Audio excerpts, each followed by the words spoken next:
Pode falar, né? Peraí, deixa eu só... Olá, amigo internauta, leitor do jornal Diário de Suzano. Está começando aqui mais um programa DS Entrevista, né? A série que o DS está fazendo com os candidatos a prefeito aqui da região do Alto Tietê. Já fizemos com todos os candidatos de Suzano, alguns de Ferraz, e estamos fazendo com os de Mogi das Cruzes. Hoje estamos recebendo aqui o candidato pelo Partido dos Trabalhadores, o PT, o candidato Rodrigo Valverde. Rodrigo, agradecer a sua participação aqui no programa e pedir para você dar uma saudação para quem está acompanhando a gente agora.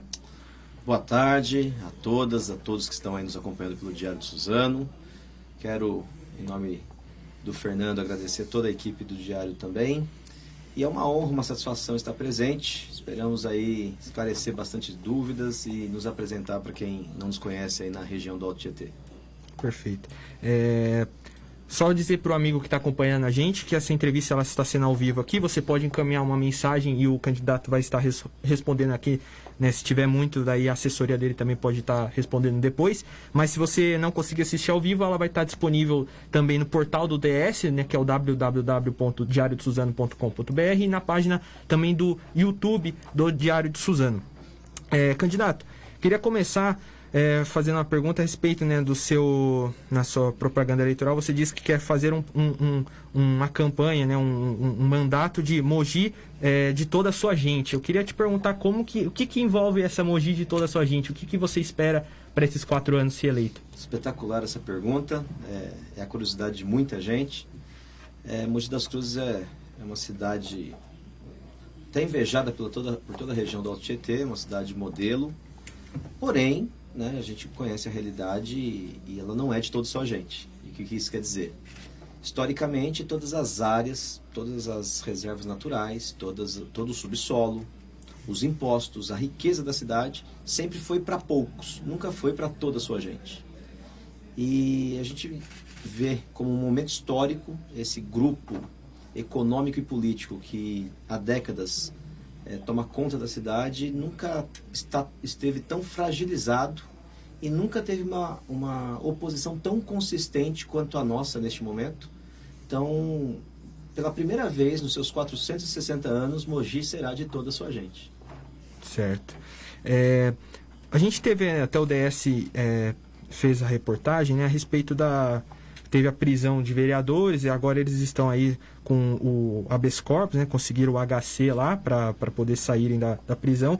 E você está fazendo parte lá da comissão que está analisando a possibilidade de cassar o mandato dele, né? Me corrija se eu Das duas comissões. Das 2 comissões. Eu queria te perguntar como você analisa toda essa situação que ocorreu e se você pode comentar também alguma coisa da comissão. Sim, é um retrato do períodos históricos, mas por falta de uma oposição consistente, muitos fatos não vinham à tona, né?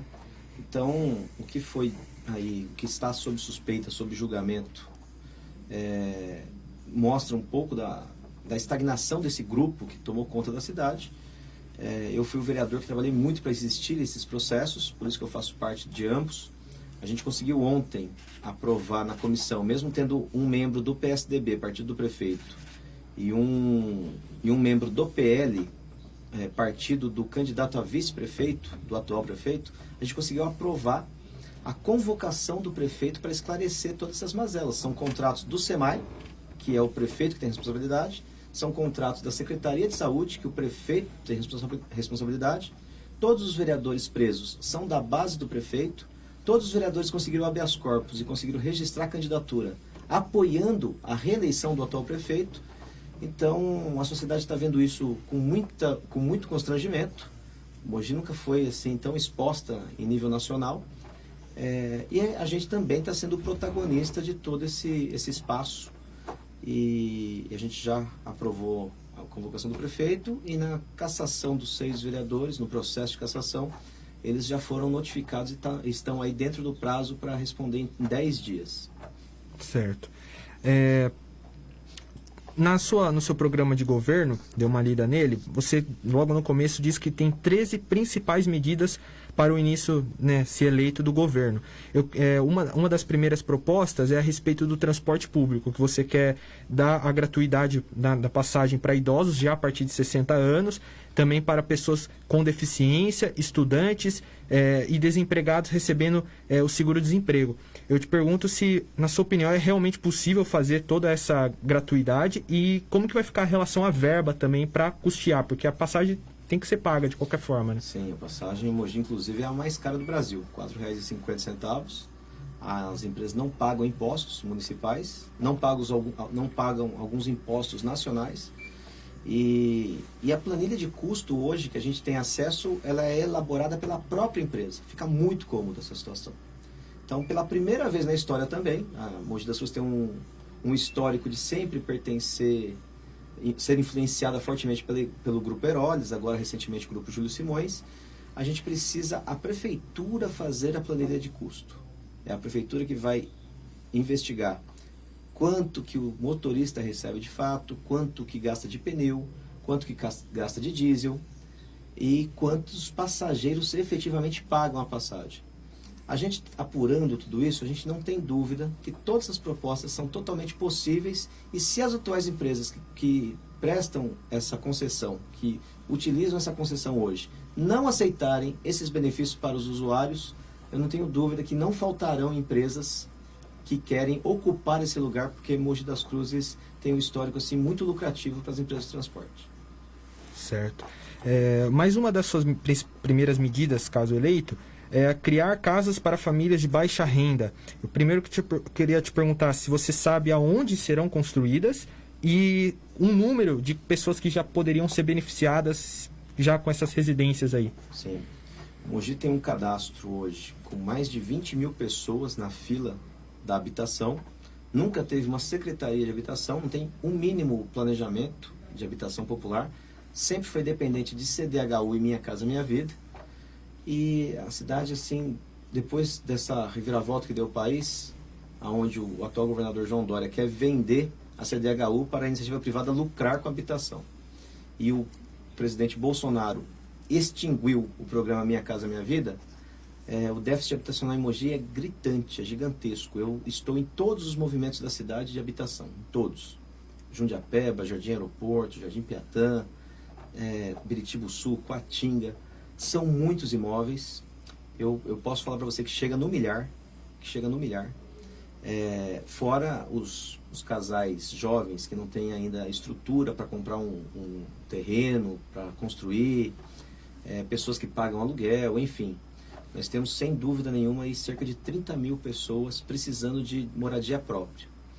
É claro que nós temos que estar, junto com outros prefeitos, pressionando o governo estadual e o governo federal para voltarem à tona com os programas habitacionais populares, e eu não posso ficar refém. Se o governo estadual não fizer e o governo federal não fizer, Mogi das Cruzes tem que ter o seu próprio programa habitacional. Tem vários imóveis que pertencem à prefeitura, estão completamente ociosos, podem ser destinados para moradia popular. O orçamento tem que ter uma fatia voltada para a habitação e tem que ter uma secretaria de habitação. A gente vai trabalhar todos os imóveis que já existem de forma irregular, trabalhar junto com o Ministério Público, com o CETESB, para fazer a regularização fundiária desses imóveis. Claro que todo o plano urbanístico, de compensação ambiental, tudo junto com o Ministério Público do Meio Ambiente, junto com o CETESB, órgão estadual, a gente já consegue regularizar vários imóveis. Isso melhora a arrecadação, inclusive de IPTU. Com essa receita é possível a gente voltar para a construção, multirões.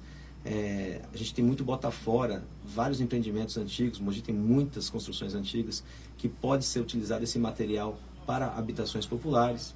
Então tem várias maneiras efetivas orçamentariamente, várias articulações a serem feitas com o governo estadual e o governo federal e também com a criatividade da população mogiana. Certo.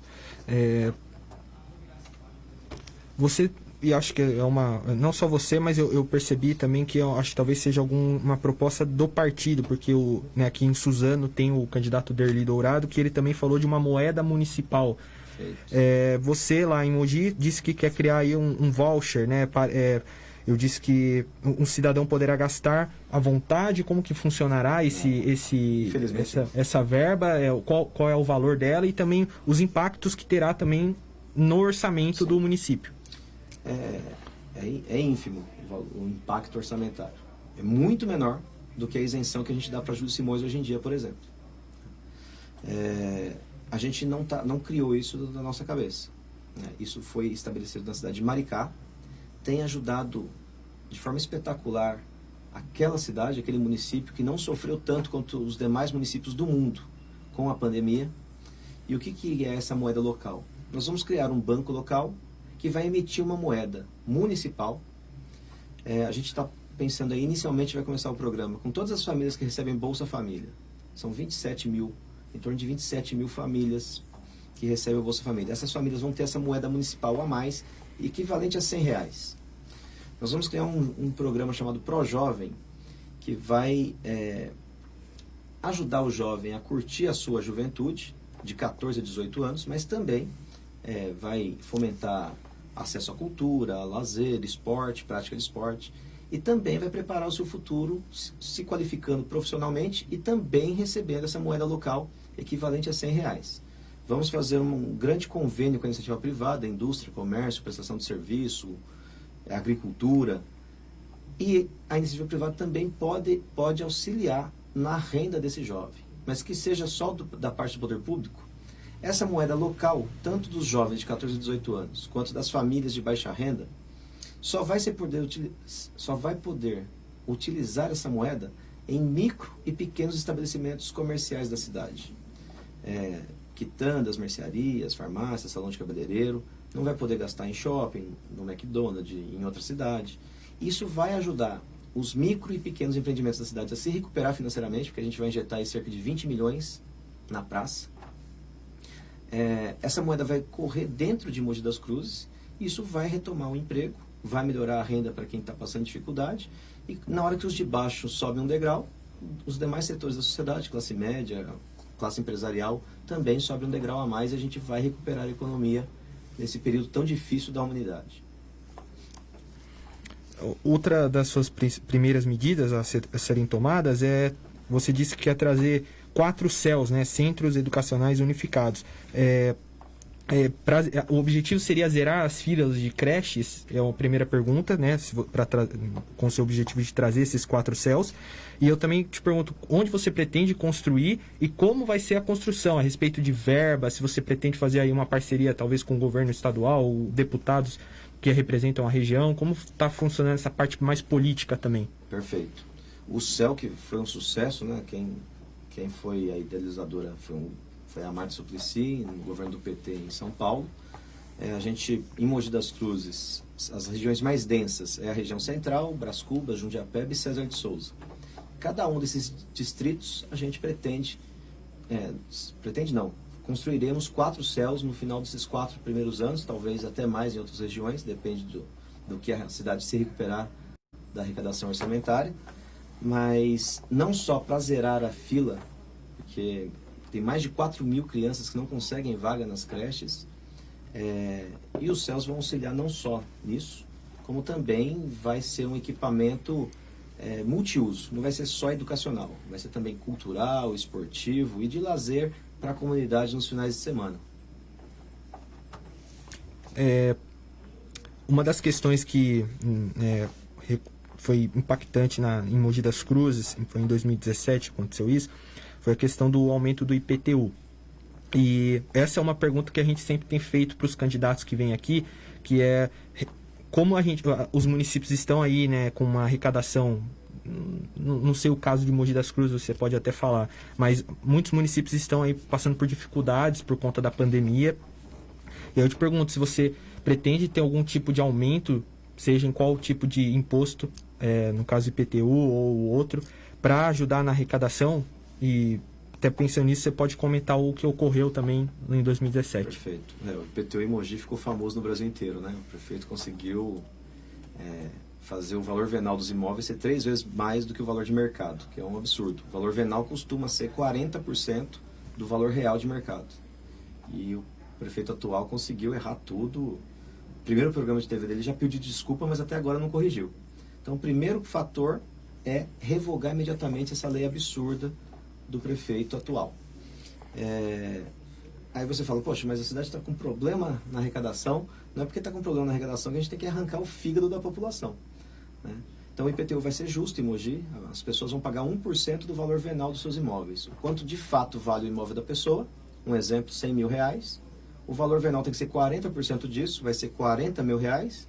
E o imposto vai ser 1% desse valor venal, 400 reais. Então, você que tem uma casa de 100 mil reais, vai pagar 400 reais de IPTU. Esse é o IPTU justo que a gente vai colocar no primeiro ano de governo, revogando essa lei absurda do prefeito Marcos Mello, que foi o maior vexame que um prefeito passou na história de Mogi.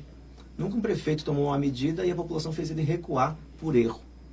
E ele passou esse constrangimento, está completamente inviável, ele não consegue andar na cidade, em nenhum bairro, nem alto padrão e nem baixo padrão, sem segurança. Ele é hostilizado por onde passa.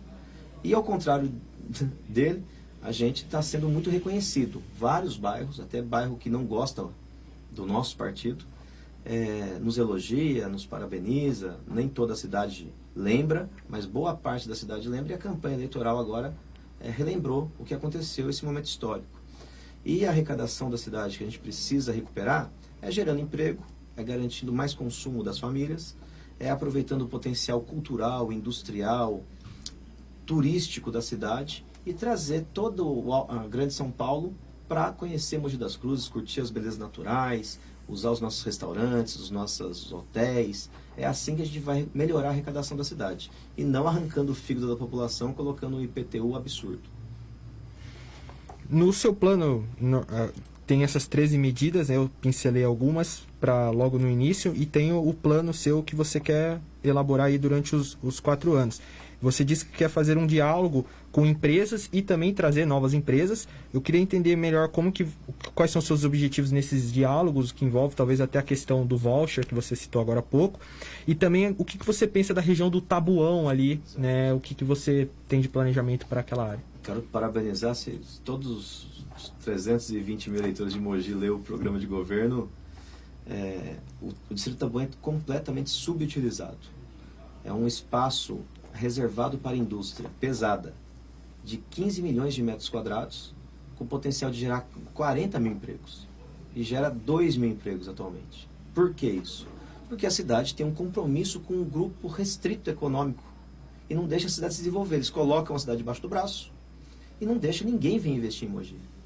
E na hora que a gente mostrar a cidade de Mogi, esse espaço industrial, o maior da América Latina, é o maior espaço industrial reservado para a indústria da América Latina. Isso é uma riqueza que Mogi não usa. Fica entre a rodovia Dutra e a rodovia Ayrton Senna. Na hora que eles perceberem que tem 450 mil pessoas com renda, com políticas públicas, com investimento, com voucher, não vai ter empreendedor que não vai querer investir em Mogi das Cruzes. A gente está a meia hora do Vale do Paraíba, meia hora do litoral, da capital, e um distrito de 15 milhões de metros quadrados que não é utilizado. Na hora que qualquer investidor do mundo vê que tem esse espaço territorial numa cidade tão abençoada, é impossível a gente não gerar emprego no distrito industrial do Taboão. Certo. Ainda a respeito de empresas, você disse que quer criar um banco do empreendedor mogiano, né? Eu queria te perguntar, essa verba vai ser, no caso, municipal, acredito, e como funcionará, né? O cara que tem que é MEI, né? Microempreendedor individual, ele pode ter acesso a esse crédito? A gente falou agora de indústria pesada, né? Para gerar 1.000 empregos cada uma, 500 empregos cada uma. Para grandes investidores, mas a gente também não pode esquecer dos pequenos. A gente já vai ter uma política pública fomentando a economia dos pequenos empreendedores com o voucher mogiano. que eu falei no início aqui. Só para incrementar, né, ainda a respeito de pequenas empresas, você pretende dar uma isenção fiscal, que era a próxima pergunta, pequenas isenções? Já tem um projeto meu como vereador, que foi aprovado por unanimidade na Câmara, e o prefeito Marcos Melo colocou na gaveta. Esse banco municipal, ele vai liberar pequenos créditos para microempreendedores, pequenos empresários. E vai ser num juros muito pequeno, lógico que com a prefeitura ali garantindo o financiamento, lógico que com toda a garantia também de recebimento. E a gente não tem dúvida que a cidade com o poder de compra e os pequenos empreendedores com crédito, não tem como a economia não voltar a girar no pós-pandemia. Essa última questão que você falou... Pequenas isenções. As pequenas isenções. A gente tem aí vários comércios que quebraram. Se você andar pelo centro de Mogi das Cruzes, é só placa vende-se e aluga-se. É uma cena muito triste. O que eu pensei? Vários comércios, vários empreendimentos, eles têm multas aí de 100 mil reais, 80 mil reais, multas municipais que não é renúncia de receita. Muitas delas abusivas, muitas delas indevidas. E a gente precisa dar a mão para a pessoa se levantar neste momento de pandemia, nesse momento que arrebentou a economia no mundo. Na nossa cidade, se a pessoa já está lá com dificuldade de pagar seu funcionário, de manter seu funcionário, de pagar o aluguel do seu imóvel, você ainda vai manter essas multas? Então a gente vai dar essas isenções para as pessoas se recuperarem no momento de pandemia. Claro que mais para frente, eventuais irregularidades vão ser punidas severamente, se for o caso. Mas neste momento que a gente precisa, e só vai ter direito a esse benefício, aqueles que tiverem mantido o seu quadro de funcionário. Quem demitiu o funcionário não vai ter esse benefício. Então vai ser uma forma também da gente fomentar o emprego.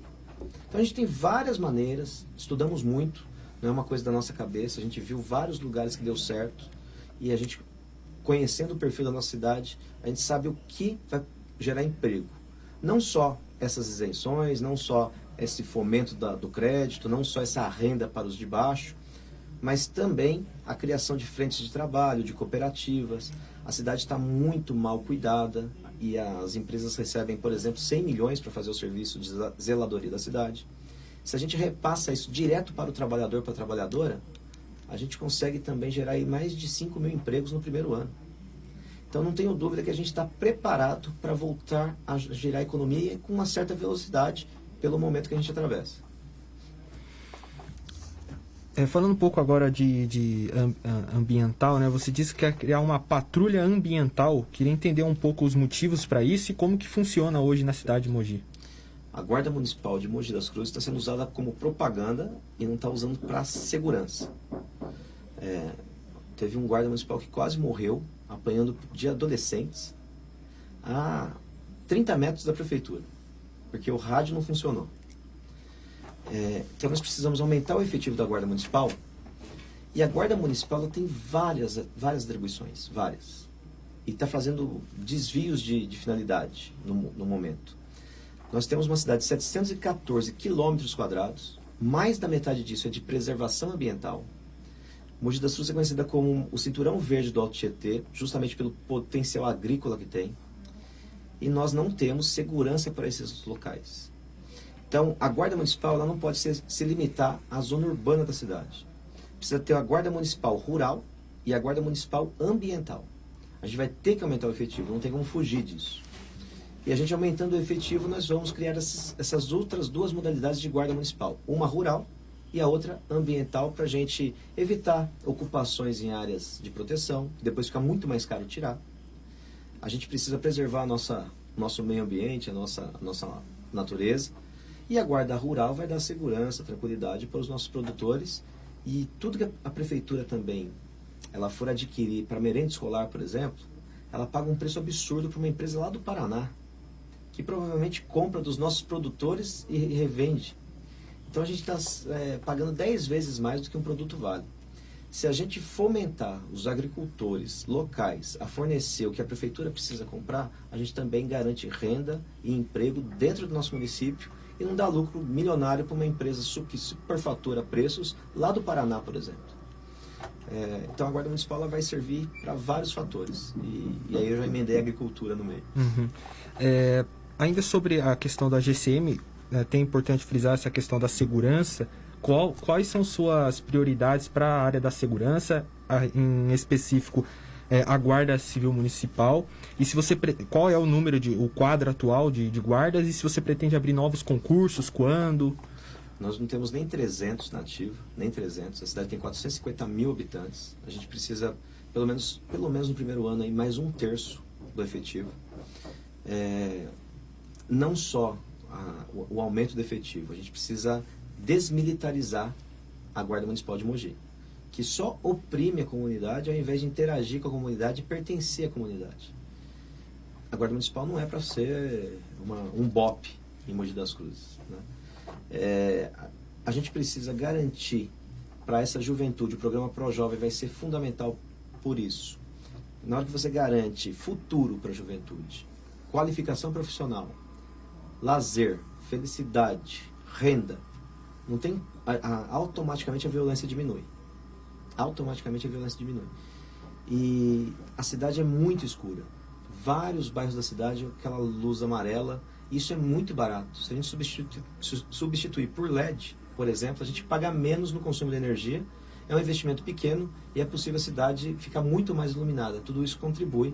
Então, se a gente der qualificação e oportunidade para a juventude, iluminar a cidade, equipar a GCM e treinar a GCM, deixar ela mais humanizada, nós teremos uma cidade muito mais segura.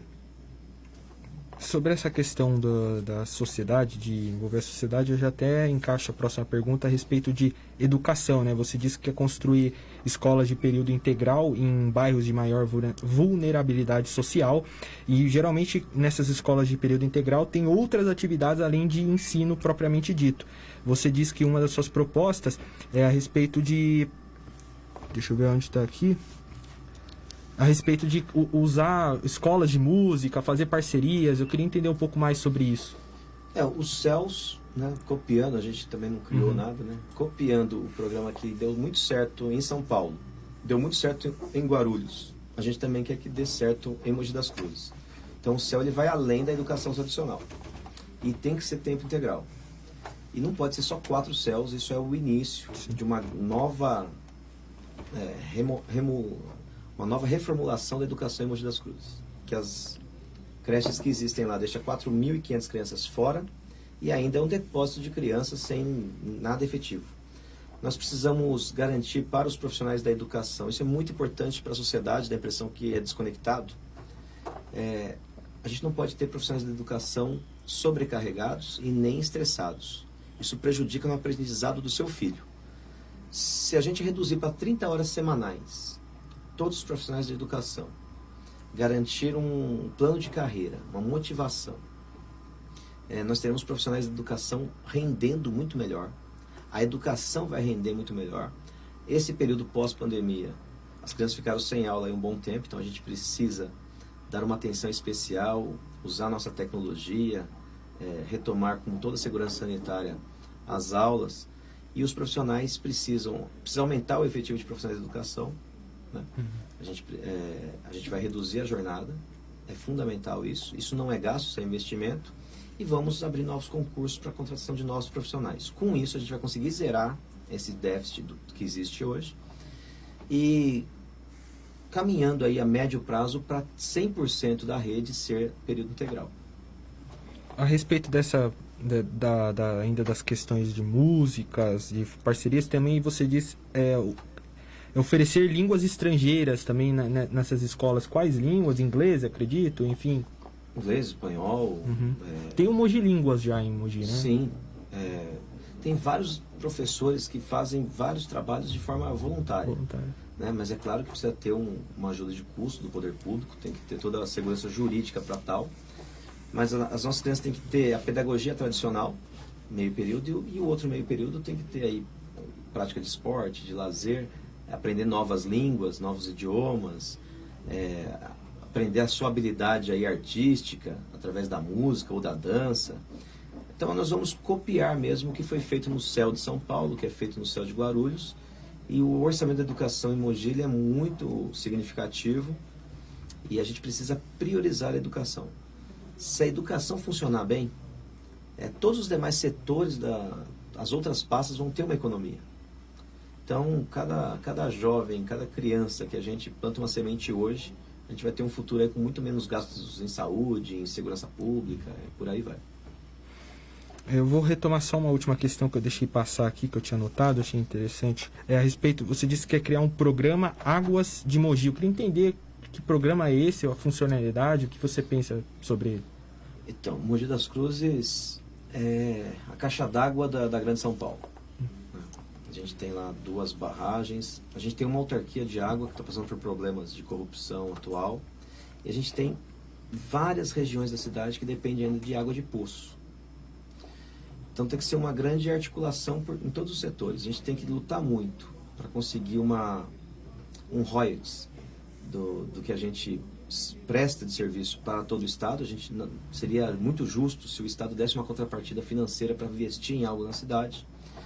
A gente precisa garantir água potável de qualidade para todas as regiões, não só a região central. A gente precisa preservar o nosso manancial. Então são vários...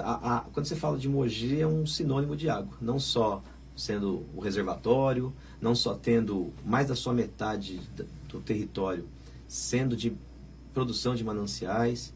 Então a gente está aí com bastante ambientalistas nos ajudando nesse sentido, protegendo os nossos ambientais, tentando receber contrapartida por ser o reservatório e investindo muito no SEMAI para ampliar sua rede de abastecimento, fortalecer o SEMAI, que está muito fragilizado. O SEMAI está praticamente privatizado atualmente. A gente precisa voltar a ter aquela força, aquela pujança de poder de investimento. Nós temos, para a população ter uma ideia, o que você paga na sua água é o que o SEMAI te repassa do custo dele. E de toda a água coletada e tratada do SEMAI, todo o custo disso, quase 50% é jogado fora. Seja por gato, seja por vazamento nas tubulações antigas.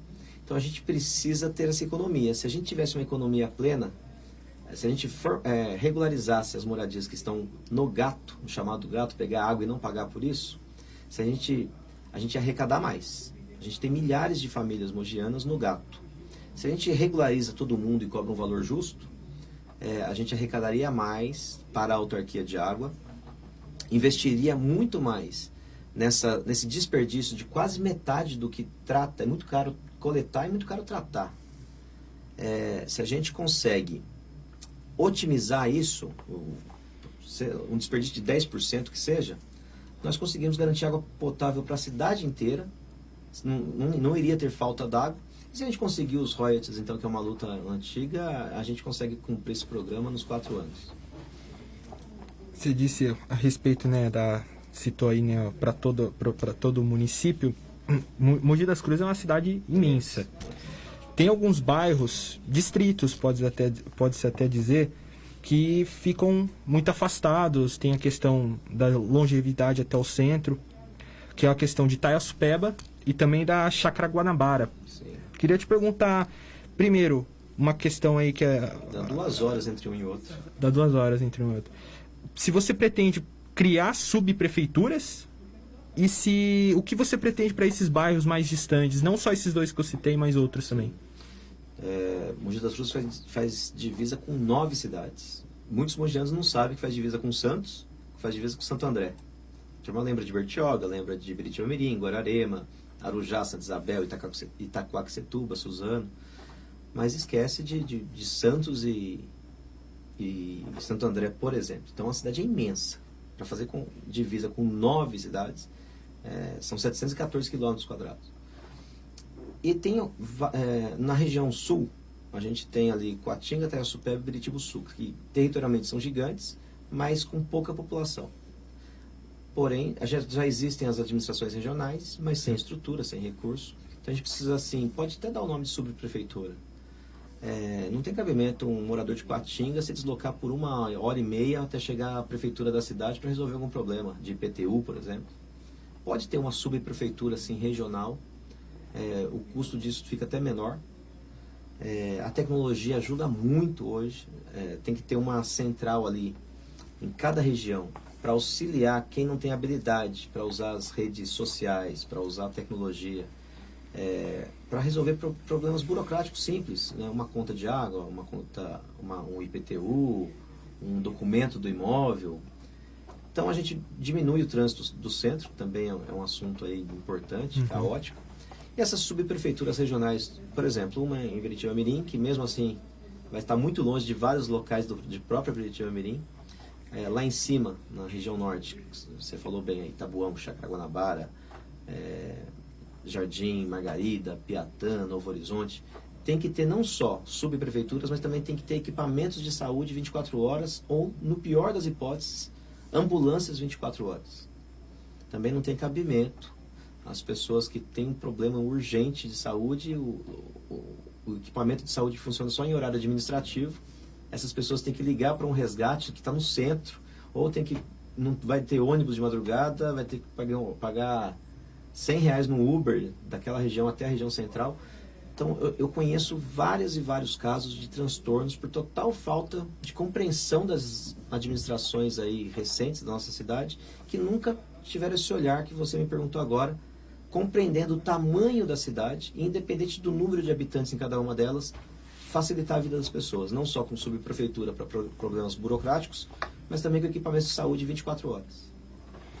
Você citou a questão do trânsito aí, até a próxima questão. Mogi das Cruzes, né, quem passa de carro, se não for de moto, claro, de moto vai cortando, mas quem passa de carro sente a tensão do trânsito, principalmente nos horários de pico, que estão ali mais ou menos perto do meio-dia, no final da tarde. Eu queria te perguntar se você tem alguma proposta para melhorar isso, e também a questão de Mogi das Cruzes, o asfalto, né? Se você tem algum plano de asfaltar aí não sei quantos quilômetros, está aí nos seus projetos. Sim. A gente precisa levar pavimentação para vários bairros que estão desassistidos, e na região central, que é o problema da classe média, por exemplo, a classe média que coloca o filho na escola particular, que tem convênio médico, privado. O problema que ela vê do poder público é justamente o trânsito. A gente vai apostar muito no transporte público de qualidade. A gente também quer criar um aplicativo próprio municipal, para garantir todos os motoristas da Uber, da 99 e os demais que existem, eles trabalham muito e fica uma boa parte para esses aplicativos que são de outros países, que não arrecadam R$1 de imposto para a cidade. Se a gente tiver um aplicativo próprio, vai baratear bastante alguns aplicativos que podem até ser compartilhados com a tecnologia que permite. É um transporte público rápido, confortável, eficiente. A gente apostar em ciclofaixas, em ciclovias, a gente usar muito a tecnologia para as pessoas não se deslocarem de um lugar para o outro. Eu não tenho dúvida que a gente vence aí o problema histórico da cidade, que é cortada por via férrea, é cortada pelo rio Tietê. E você também falou de asfalto. A cidade está muito impermeabilizada. Qualquer chuva de 10 minutos em Mogi vira um caos. Então a gente precisa apostar também em novos modelos para ter drenagem das águas pluviais. Precisa levar a pavimentação para os bairros da periferia, mas também precisa ver, por exemplo, Santos Dumont, Jundiapeba, que estão ali na beira do rio Jundiaí. Não pode ser um asfalto impermeável, tem que ser alguns bloquetes, precisa ter obra de macro drenagem, de micro drenagem, para a gente vencer esse problema histórico das enchentes em Mogi. Então são muitas coisas para fazer, nós vamos ter muita criatividade no orçamento, tudo que foi colocado no programa, tudo, sem exceção. A gente estudou muito o orçamento para conseguir cumprir com tudo que a gente se comprometeu. Vamos ter criatividade para melhorar a receita da cidade, e também nós vamos estudar os maiores problemas da cidade, estruturantes, que não vai ser possível com um orçamento próprio resolver, mas a gente vai planejar os financiamentos futuros, a gente vai saber o quanto custa para resolver alguns problemas. Por exemplo, enchente em Jundiapeba, se eu me comprometer em resolver em 4 anos, eu não estou falando a verdade. Mas se eu estudar e saber o quanto custa a obra necessária para evitar as enchentes, eu consigo planejar a cidade no futuro e falar, bom, agora a gente tem orçamento, a gente tem crédito, a gente tem financiamento, linha de crédito, para conseguir fazer essa obra aqui e financiar aí por 10, 15, 20 anos. Estamos já seguindo para o final aí, mas tem mais algumas questões que eu gostaria de fazer. Primeiro, sobre o CONDEMAT, né, o Consórcio de Desenvolvimento dos Municípios do Alto Tietê, que agora também tem Guarulhos e Santa Branca. Se eleito, como você pretende utilizar o Condemate, o consórcio, para, de repente, aí, fazer uma integração com outros tipos de serviço, que nem a GCM agora pode atuar em outros municípios? Como você, se eleito, vai atuar dentro do Condemate? Eu sempre tive uma boa relação aí, institucional, né, mesmo com pensamentos diferentes, partidos diferentes. E eu não tenho dúvida também que a relação de Mogi das Cruzes com as demais cidades vai ser também excelente, até pelo respeito que as outras cidades têm por Mogi das Cruzes, que é a cidade mãe do Alto Tietê. Todas as cidades, exceção feita de Santa Branca e Guarulhos que você citou, mas todas as demais cidades do Alto Tietê, todas elas pertenciam a Mogi das Cruzes. Então Mogi tem, historicamente, uma credibilidade, uma posição de liderança frente aos outros municípios que sempre foi respeitado. Eu trabalhei na Assembleia Legislativa, eu percebia isso nitidamente. E esses problemas, enchentes, trânsito, vagas em creches para todo mundo, escolas em tempo integral, segurança pública, iluminação, tudo isso é possível resolver cada um no seu quadrado, mas também fica muito mais forte quando todos os municípios vão juntos no mesmo projeto. Muitos problemas são idênticos. E todos esses prefeitos juntos, mostrando um projeto palpável, viável para governador, para presidente da República, a gente falou, por exemplo, da questão da moradia. Não é possível os prefeitos não se unirem para exigir o fortalecimento do CDHU, ao invés da privatização do CDHU. O Mogi das Cruzes está ameaçado de um pedágio. Mogi das Cruzes sozinha já é muito forte, mas se ela estiver junto com toda a região do Alto Tietê, e incluindo Guarulhos e Santa Branca, fica muito mais forte. Esses prefeitos juntos conseguem, por exemplo, pressionar o presidente da República. Eu gosto de organizar para pressionar. Foi assim que a gente derrubou o IPTU. E como prefeito eu também vou conversar com outros prefeitos. Muitos problemas vão ser idênticos. E os prefeitos juntos, numa mesma proposta, fica muito mais fácil a gente conseguir convencer governador, presidente da República, a nos ajudar a solucionar esses problemas. Então o Condemate vai ser um instrumento fundamental e importantíssimo. Tem mais algumas perguntas que eu gostaria de fazer, mas tem aqui a Nanda Mello. Ela te perguntou a respeito, né, como você pretende ajudar o Hospital Público de Animais perto da zoonose.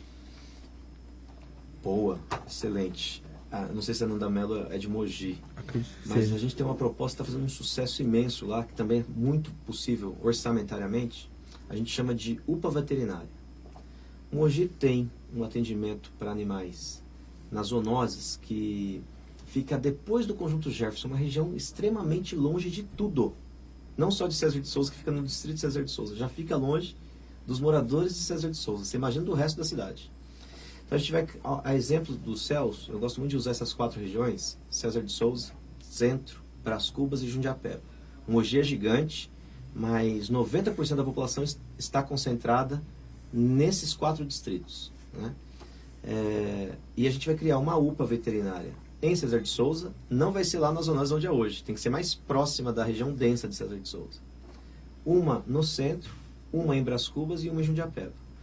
É claro que a gente não vai conseguir atender todos os problemas da cidade, mas a gente vai facilitar a vida de muitas pessoas. Não é só uma questão de saúde pública humana, que na hora que você perde o controle dos animais, isso interfere na vida das pessoas, mesmo quem não gosta de animal. Agora, as famílias cotidianas, elas têm os seus animais de estimação como um membro da família. Então, o desespero de uma pessoa que está precisando ali de um atendimento e tem que se deslocar até lá depois do Conjunto Jefferson é desumano, já que a gente está falando de causa animal. Então vai ter, respondendo a pergunta aí da telespectadora, a gente vai ter essas 4 UPAs. Certo. Deixa eu ver aqui, tem mais algumas perguntas, mas também tem algumas questões que eu gostaria de fazer. A respeito, você disse também que quer criar Secretaria de Política para Mulheres, criar Coordenadoria de Políticas LGBT, a Coordenadoria de Políticas para a Juventude, a de Igualdade Racial e também da Causa Animal. Queria te perguntar qual a importância que você vê nessas, uma secretaria e o resto é coordenadoria, e também o impacto orçamentário que vai ter, que acho que hoje em dia... As coordenadorias não criam custo, a secretaria cria custo. E também tem mais uma secretaria que não deve estar nessa item do programa de governo, mas está no item da dignidade da pessoa humana, que é a criação de uma secretaria para pessoas com deficiência. E aí é importante, política é conciliação de toda a sociedade, né? A gente precisa ser uma Mogi de toda a sua gente, foi a sua pergunta inicial. E essa toda a sua gente é as pessoas que pensam diferente de nós, é as pessoas que têm uma outra opção de vida, as pessoas que têm todas as religiões, todo tipo de fé.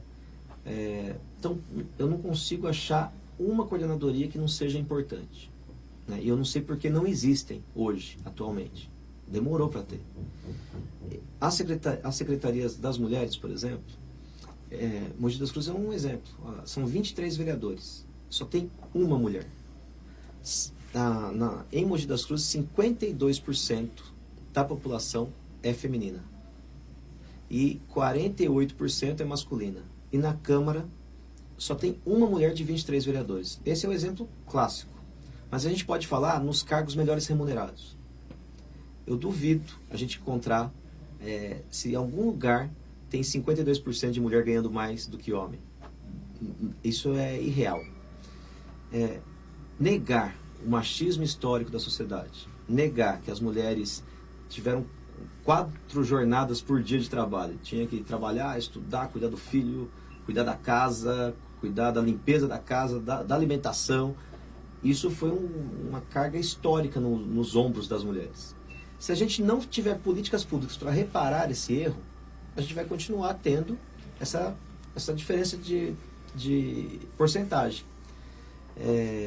Se a gente não reconhecer que a sociedade tem um machismo histórico que impediu as mulheres competirem de igual para igual nos dias de hoje, a gente não pode negar o passado, e por isso essa secretaria é tão importante, para a gente fazer essa reparação histórica e, no decorrer do tempo, as mulheres irem igualando as suas oportunidades igual os homens ao longo da história tiveram. Estamos já encerrando, tem mais 2 questões que eu gostaria de fazer para você. Primeiro, a respeito, né, teve um caso em Mogi que repercutiu um pouco, foi da Rua Equador, lá em Jundiapeba. Queria te perguntar, até pelas famílias... Não repercutiu um pouco, não. Repercutiu bastante. Te perguntar o que aconteceu lá, até para esclarecer para o pessoal que está acompanhando, e você fosse prefeito, como evitar o que aconteceu? Ainda existe esse problema, né? Teve uma foto aí que transpôs o noticiário nacional. Uma criança dormindo na beira de uma fogueira no dia mais frio do ano de 2018. Quem não é de Mogi, ou quem é de Mogi e não conhece ali uma parte de Jundiapeba, Mogi das Cruzes várias cidades do mundo são cortadas por rede de transmissão de energia, né? Jundiapeba é um bairro que também tem essa rede. Vários condomínios fechados de Mogi também passam essas redes. Mas o problema aconteceu em Jundiapeba. Tem vários imóveis, hoje são mais de 2.000 famílias, é muita gente, que moram próximos, até 30 metros, da área de transmissão de energia. A CETEP é a concessionária dessa transmissão de energia.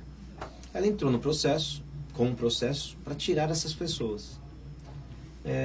Eu, como vereador, me coloquei ao lado das famílias contra a CETEP e exigindo da prefeitura algumas propostas e soluções.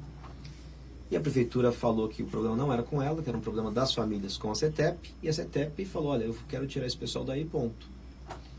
O judiciário concedeu uma liminar contra 61 famílias, felizmente não foi contra todos, mas contra 61 famílias especificamente, teve uma liminar para tirar as pessoas de lá à força. E foi justamente no dia mais frio do ano de 2018. Eu fui lá de madrugada e estava pelotão de choque lá, escudo, cachorro, bomba de gás lacrimogêneo. Era uma cena assim de guerra. Quando eu estava defendendo essas famílias, eu tinha muita crítica da sociedade de Mogi. Fica defendendo quem não comprou a casa, o pessoal vai morar debaixo do fio de alta tensão, você quer o quê? Eu estava mais perdendo voto que ganhando, né? Porém, quando teve essa cena e essa mostrou lá 61 casas demolidas, aquele monte de entulho, as crianças chorando, as mulheres chorando, os homens totalmente abatidos, né? Chocou a cidade.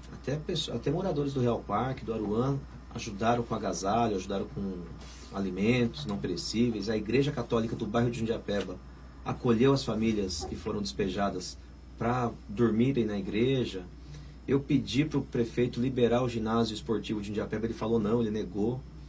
Eu tinha conversado com a coordenadora de habitação, ela estava junto comigo nessa, o prefeito exonerou a coordenadora de habitação, então foi algo desumano por parte da administração.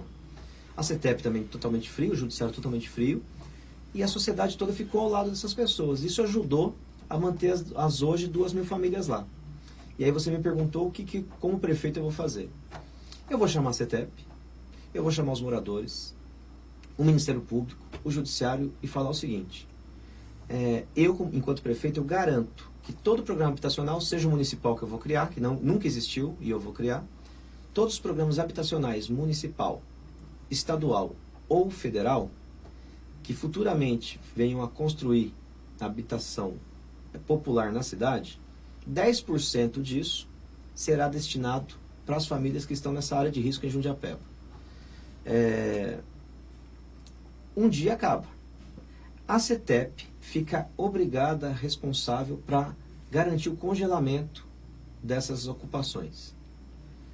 Quando as famílias forem saindo, a CETEP, com todo cuidado, vai demolindo e dando um jeito de cuidar daquela área para ninguém mais ocupar. E os moradores, eles aceitam ou não? Eles podem brigar na justiça sem querer fazer parte desse programa, que eu vou apresentar. Eu não tenho o poder de fazer todo mundo cumprir a minha vontade. Mas eu vou exigir da CETEP uma contrapartida de manter as pessoas lá até ter uma solução habitacional para todo mundo, e eu vou me comprometer com 10% de cada programa. Vou pedir para o Judiciário ser sensível de não colocar essas pessoas na rua, porque o artigo 6º da Constituição também dá para o juiz poder para manter essas pessoas lá. O Ministério Público também, idem. E os moradores, eles aceitam ou não. Quem não aceitar, eu lavo minhas mãos. Quem aceitar, eu garanto que vai estar contemplado no programa habitacional futuro. É assim que eu pretendo resolver essa situação, que não é fácil, mas nem isso que eu estou propondo agora o prefeito atual fez. Pelo contrário, ele lavou as mãos e falou: é problema das famílias. Para encerrar, uma perguntinha chatinha. Não, isso é bom. A respeito, na capital, o candidato pelo PSOL, Guilherme Boulos, se recusou a ir numa chapa com o PT. Ele lançou a própria candidatura e agora o Tato, que está concorrendo lá pelo PT, ele está abaixo nas pesquisas, e o Guilherme Boulos está crescendo, está em terceiro, segundo o Datafolha de ontem, que foi publicado hoje, mas é de ontem. Queria te perguntar a respeito dessa situação. Guilherme Boulos se recusou. Como você analisa esse posicionamento do Guilherme Boulos, e se talvez o PT em certos momentos talvez tivesse que assumir uma postura mais de aliado e não de protagonista? Essa pergunta é muito interessante, e é importante você que está acompanhando, que não gosta muito de política, ou que quer entender melhor, ou que até que entende política, saber. Por exemplo, Mogi das Cruzes. Eu pertenço a um partido que tem uma rejeição imensa na cidade, certo? Outros partidos têm o direito de lançar o seu candidato, se assim desejar. O que nós temos que fazer? Nós temos que ver quem a gente tem mais alinhamento, quem a gente tem mais convergência de ideias, e falar: olha, quem que é o nosso principal adversário, nosso principal rival? É fulano, é Beltrano? Para a gente vencê-lo, qual a melhor estratégia? Por exemplo, em Mogi das Cruzes eu procurei o PDT, procurei o PSB, procurei a Rede, procurei o próprio PSOL, procurei o PCdoB e falei: olha, eu acho que esse prefeito aí do PSDB está muito mal. Eu acho que nós temos plenas condições de vencê-lo. Qual o melhor quadro nosso para vencê-lo? Se tiver um quadro melhor do que eu aceito numa boa, como eu aceitei em 2016, abri mão da minha candidatura a prefeito e apoiei o Gondim. Que ele era um nome mais preparado que o meu na época, muito mais popular, estava muito melhor nas pesquisas. Eu recuei e apoiei. E assim eu propus para todos os partidos. Teve partido que, mesmo entendendo que o prefeito não é alinhado com os nossos programas, com a nossa visão de sociedade, preferiu apoiar o prefeito por fisiologismo. Então esses nem dá para respeitar. Teve outros que falaram: olha, eu preciso eleger vereador, eu preciso ter a minha estratégia. Eu falei: pois é, mas essa sua estratégia não atrapalha a estratégia maior? E respeito, o PDT lançou candidato. O PSOL também tinha a pretensão de lançar candidato que entendia ser melhor para eles elegerem vereador. Mas teve uma visão muito mais ampla de falar, poxa, eu não tenho um quadro que está mais bem posicionado que o Valverde. Tenho minhas diferenças com o PT, mas para vencer um adversário que a gente entende que faz mal para toda a cidade, é melhor eu recuar aqui e apoiar o Valverde. Não vou entrar no mérito da capital, mas eu tenho um exemplo de Mogi para saber se isso era possível ser feito em São Paulo. Eu lembro que lá atrás, o Gilmar Tato estava com 1% e o Guilherme Boulos estava com 1%. Até o período das convenções. Começou a campanha, a candidatura do Guilherme Boulos está tendo uma adesão muito bacana. E a candidatura do Gilmar Tato está demorando para aproveitar toda... Ao contrário de Mogi, que PT tem rejeição, na capital o PT tem uma enorme aprovação, principalmente na Zona Sul e na Zona Leste, que é onde tem mais eleitores. Lá a gente falou aqui muito do CELS, do bilhete único. O PT tem uma aprovação espetacular na capital. Se o Gilmar Tato tivesse chegado antes que o Boulos nessas regiões, ele estaria melhor posicionado. Então foi uma questão de estratégia. O Boulos foi mais feliz neste momento, isso não quer dizer que chegou 15 de novembro, até 15 de novembro. O eleitor que é simpático ao PT pode, por exemplo, vendo o Lula na TV pedindo apoio para o Gilmar Tato. O Guilherme Boulos pode diminuir e o Gilmar crescer. Ou pode o Gilmar se manter estagnado e o Boulos crescer. Porém, de um lado ou de outro, eu acho que era muito melhor os dois estarem unidos e indo para o segundo turno neste momento, das pesquisas que não está. A candidatura do Boulos tem terceiro. Então eu acho que a estratégia que PT e PSOL tiveram em Mogi das Cruzes não deu a mesma química na capital. Seja por vaidade, seja por fisiologismo, seja por não entender a estratégia maior. Então eu não quero aqui fazer crítica na capital, porque eu não sou dirigente lá, eu não sei a realidade, o porquê que cada partido lançou uma candidatura. Mas em Mogi das Cruzes a gente foi muito feliz e está dando muito certo. Nosso programa está sendo considerado o melhor de todos. A nossa candidatura foi a que mais cresceu quando começou a televisão. E eu não tenho dúvida que nós vamos para o segundo turno, provavelmente contra o PSDB. E a rejeição do Marcos Mello eu posso garantir que é muito maior que a do PT neste momento. Então eu estou muito feliz lá em Mogi. Eu sei que a pergunta é sobre a capital. Concordo com você que a estratégia podia ser melhor, mas ainda não chegou 15 de novembro. Passando 15 de novembro a gente pode entender se os dois partidos acertaram ou se os dois partidos erraram, ou se um errou mais, um errou menos. Tá certo. Valverde, agradecer a sua participação aqui no programa, dessa entrevista, e pedir para você dar uma saudação final aí para o pessoal que está acompanhando a gente. Eu quero agradecer aí a atenção de todo mundo, quero convidar todos a participar, seja de que cidade for. É muito importante participar da política. A política, ela é a solução dos problemas, ela não é a origem dos problemas. É muito difícil a gente fazer as conciliações de interesses, cada um de nós temos a nossa visão de mundo, cada um de nós temos os nossos interesses próprios, mas a política ela nos deixa mais humano, ela faz a gente fazer o exercício de estar no lugar do outro. E quando você faz esse exercício de se colocar no lugar da outra pessoa, fica mais fácil você ceder, fica mais fácil você convencer a pessoa também a fazer esse exercício e ela ceder em alguma parte. E é assim que a gente tem que construir um mundo de todo mundo, não só dos seres humanos, né? Os animais estão sofrendo, a flora está sofrendo, a água não é mais a mesma, o ar não é mais o mesmo. E tudo isso é justamente porque muita gente não está participando da política. Se todos participarem, a gente consegue aí discutir os problemas juntos e encontrar as melhores soluções. Esse espaço aqui do Diário de Suzano é um espaço que convida a gente a conversar sobre política. Embora pareça maçante, pareça chato, é fundamental para a gente ter uma melhor qualidade de vida, para o nosso filho ter um melhor aprendizado, para a gente ter uma melhor geração no futuro, etc, etc. A pandemia mostrou como a gente deu cabeçada a todos os países, os órgãos de saúde, o presidente da república, o governador, o prefeito, etc. E se a gente tivesse uma sociedade mais consciente, mais tolerante, a gente enfrentaria esse problema com muito menos dor, com muito menos mortes, com muito menos falência, com muito menos desemprego. Então, quero agradecer aqui o Diário de Suzano de oferecer essa oportunidade de a gente conversar sobre Mogi das Cruzes, mas também acaba entrando em toda a região do Alto Tietê, acaba entrando na capital e até no Brasil. Então, gostei muito de participar. Quero aqui publicamente falar que de todos os programas que participei até agora, o mais completo em perguntas foi o de vocês. Isso mostra o compromisso de vocês com a democracia. Isso é muito importante. Obrigado, uma boa tarde. E obrigado você, amigo internauta, que nos acompanhou até este momento, e até a próxima entrevista.